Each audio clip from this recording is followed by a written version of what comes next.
Amados irmãos do Ecos do Amor, hoje vamos meditar na palavra e ver como os pecados conseguem nos afastar de Cristo, pois Jesus veio tirar o pecado do mundo, e se nós não vigiarmos, caímos facinho na tentação. Os 7 pecados capitais são os pais de todos os outros pecados e levam em conta todas as proibições dos 10 mandamentos. Todos têm como base o egoísmo. A luta contra os pecados depende da graça de Deus, mas também da nossa vontade firme de lutar contra eles, por amor a Deus.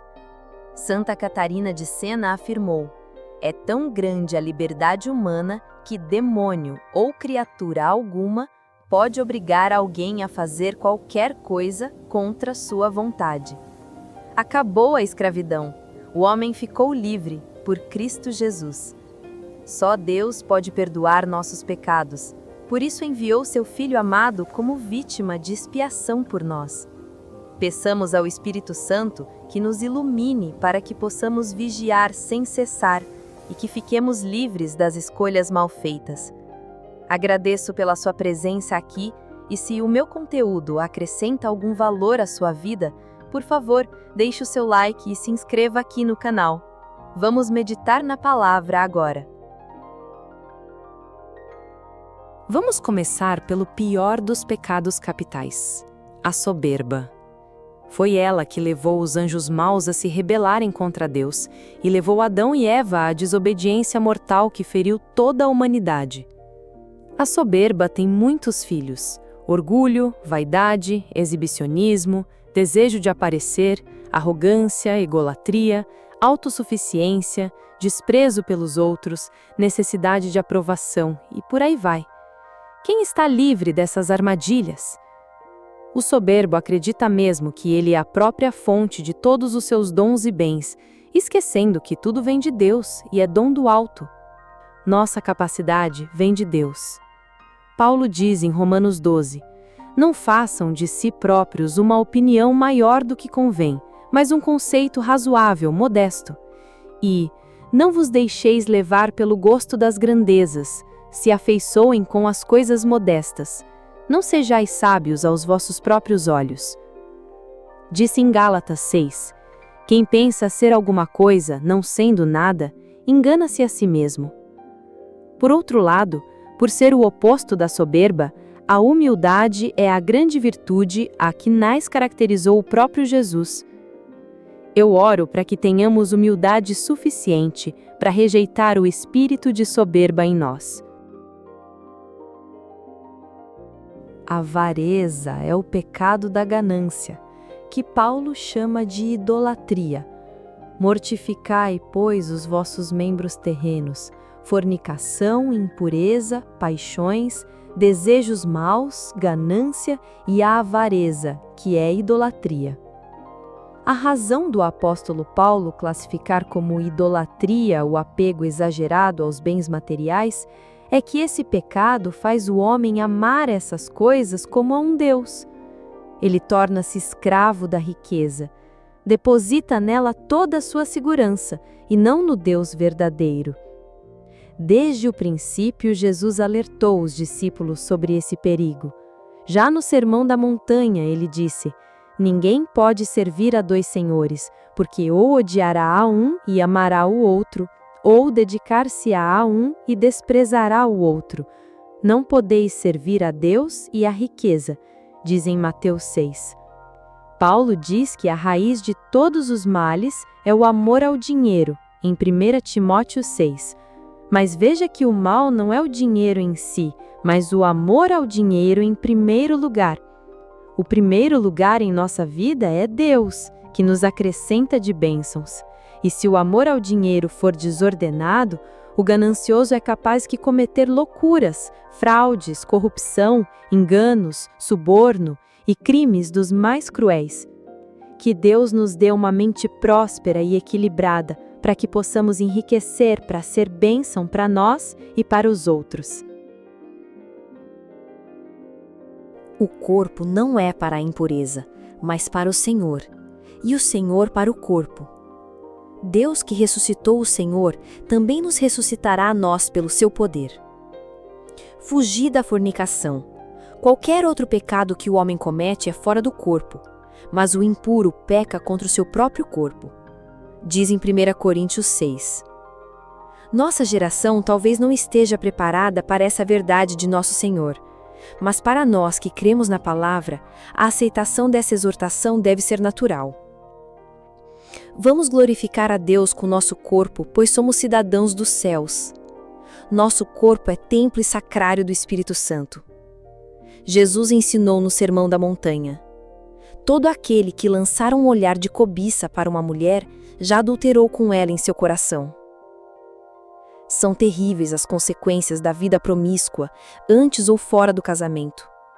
O amor entre homem e mulher é belo, mas fora do plano de Deus é desastroso e pode trazer muita infelicidade.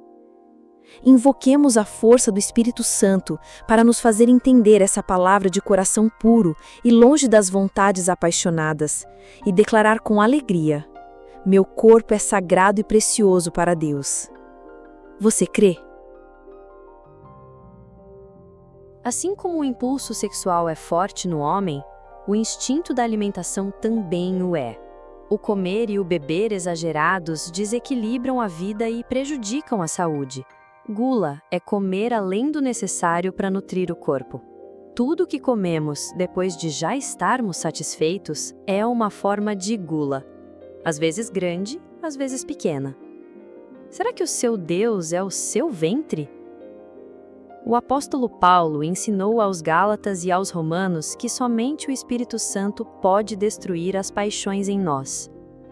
Conduzi-vos pelo Espírito Santo e não satisfareis o desejo da carne, diz em Gálatas 5. Se viverdes segundo a carne, morrereis, mas se pelo Espírito fizerdes morrer as obras do corpo, vivereis. A temperança é a virtude oposta à gula, autocontrole. Isso serve também para os anseios sexuais. É preciso nos submetermos à mortificação, algo que o corpo e o mundo moderno não apreciam. O jejum também é uma forma de nos equilibrar espiritualmente, mentalmente e fisicamente. Ele é uma dolorosa oração, a oração do corpo, e também é uma arma poderosa para domarmos nossos impulsos. Espírito Santo, ocupe os espaços da minha vida que estão sendo preenchidos por alguma desordem que me afasta da tua vontade. A maior lição que Jesus nos ensinou foi amar o inimigo, diz em Mateus 5. Nossa, como isso é contraintuitivo, estranho e repugnante. Mas apenas para quem não age movido pelo Espírito de Deus e se deixa guiar pela simples natureza humana. O mundo ensina que precisamos revidar, não aceitar desaforo, precisamos dar o troco, nos vingar e tudo mais. Jesus, por outro lado, ensina a mansidão. Pai, perdoai-lhes, porque não sabem o que fazem, diz em Lucas 23. A violência, exceto em legítima defesa, é a arma dos fracos de espírito. Amar somente os que nos amam, que recompensa teríamos? Os publicanos não fazem a mesma coisa? Perdoar aquele que nos ofendeu é uma prova de fogo e, com as nossas próprias forças, não conseguimos. Só pela graça e pela força de Deus na alma é que podemos viver o que Jesus ensinou. Que o Espírito de Deus nos ensine a cultivar em nós a semente do perdão, pois que depois de florescer, espalha frutos de alegria e paz. Vamos lembrar que Deus criou o homem para a imortalidade, e foi por inveja do demônio que a morte entrou no mundo e os que pertencem ao demônio a provarão. Diz Santo Agostinho, a inveja é o pecado diabólico por excelência. Envenenado pela inveja, o demônio levou o homem a pecar, pois sabia que pecando, ele perderia o estado de santidade e de justiça original, se tornaria escravo da morte e também escravo das trevas. A inveja é companheira daqueles que não suportam o sucesso dos outros. O invejoso fica triste ao ver que o parente, o amigo ou o vizinho é mais feliz ou mais rico, ou tem mais sucesso que ele. É preciso ter humildade suficiente para reconhecer que esse sentimento está brotando no coração e arrancá-lo imediatamente. Declaramos que abençoamos a prosperidade e a felicidade alheias e oramos para que Deus abençoe cada vez mais todos os que estão próximos a nós. Deus disse a Adão: comerás o teu pão com o suor do teu rosto, até que voltes à terra de que foste tirado. Diz em Gênesis 3. Todo o trabalho humano, qualquer que seja, é uma continuação da própria atividade criadora de Deus, isto é, uma honra para nós. Confúcio, que não era cristão, disse que o trabalho é a sentinela da virtude. Quem trabalha honestamente não faz mal aos outros, mas o bem. Nenhum bem valioso e nenhuma virtude autêntica podem ser conquistados sem o trabalho diligente e paciente. Os rabinos judeus explicam: não ensinar o filho a trabalhar é como ensinar-lhe a roubar. Jesus também foi trabalhador e braçal, escolhendo uma profissão que na época nem era valorizada. E assim nos mostrou que até Deus produziu obras terrenas, com os próprios punhos.